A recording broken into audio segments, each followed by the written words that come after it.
vous propose d'illustrer l'intérêt de cet écosystème de confiance avec certains de ses membres. Il y en a beaucoup, mais on va commencer par un éditeur qui s'appelle Scalingo et on accueille son CEO, Yann Kliss.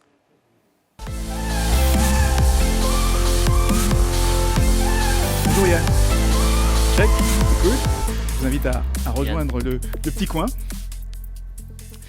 Donc bonjour. Alors bonjour. Juste pour vous présenter Scalingo, vous êtes derrière les deux projets dont a parlé tout à l'heure Laurent. C'est le projet Covid List et surtout le projet Réserve civique.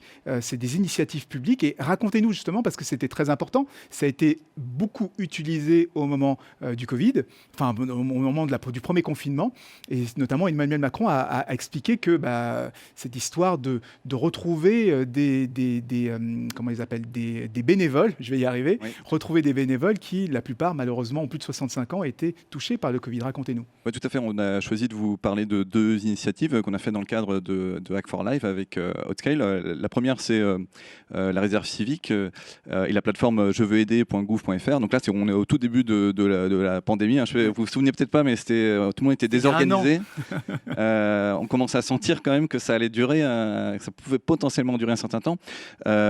Et donc, il y a un certain nombre de personnes qui sont dans des situations précaires, dans des situations difficiles. Habituellement, c'est le tissu associatif qui s'occupe d'aider ces personnes. Or, la plupart des bénévoles de ces associations ont plus de 65 ans et donc elles commencent à rester chez elles. Et donc, il y a toute une partie de la population qui commence à être dans des situations compliquées. Donc là, l'État... Donc, vous avez mis en place une plateforme justement qui fait quoi? Tout à fait, ouais. Donc, qui met en relation en fait des associations et des gens qui veulent être bénévoles dans ces associations. Donc, on nous donne le go et 4 jours après, ça doit être annoncé par le président de la République à la télévision. Donc, ça veut dire potentiellement des millions de personnes qui arrivent sur le site. Et il faut que ça marche. Il faut que ça marche. Et il faut que les gens puissent se créer un compte, puissent voir les missions proposées par ces associations. Alors ça peut paraître évident, mais vous voyez bien que lorsque vous voyez...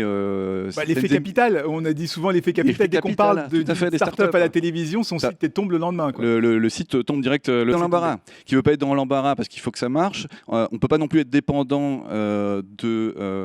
l'État français ne veut pas non plus être dépendant de technologies américaines, par exemple. Il faut se rappeler que c'est Trump à ce moment-là qui est au pouvoir aux États-Unis. Donc il y avait quand même une vraie peur que si on utilise certains services US, il pourrait y avoir de la friture sur la ligne. Donc on a réussi à le faire. Donc ça montre que l'écosystème fonctionne. En 3 jours, effectivement, on arrive à accompagner le logiciel. On a fait un certain nombre cet accompagnement a été fait pro bono par Scalingo, parce qu'on a les experts pour accompagner les développeurs de la réserve civique à monter la plateforme et à faire en sorte qu'elle soit qualifiée pour un passage télé. Donc ça montre bien qu'il y a un écosystème qui fonctionne, qu'on a les compétences, il n'y a pas besoin d'aller les chercher ailleurs. Et donc plus récemment Covid List. Donc là pour le coup c'est une initiative citoyenne. Oui, c'est vrai, c'est un citoyen, c'est un data scientist je crois. Oui, c'est des data scientists qui travaillent pour des startups américaines qui ont décidé de monter donc le Tinder de la dose, comme ils le rappellent. Là encore une fois, il faut que ça aille vite. Parce que là, c'est des plateformes qui doivent se monter en quelques jours. Oui. Et donc la plateforme Scalingo permet de déployer et de passer en production des sites ou des projets web en quelques minutes en réalité. Oui. Et ça peut scaler pour accueillir des millions de personnes. D'où le scale, de Scalingo. Laurent, justement, cette idée de...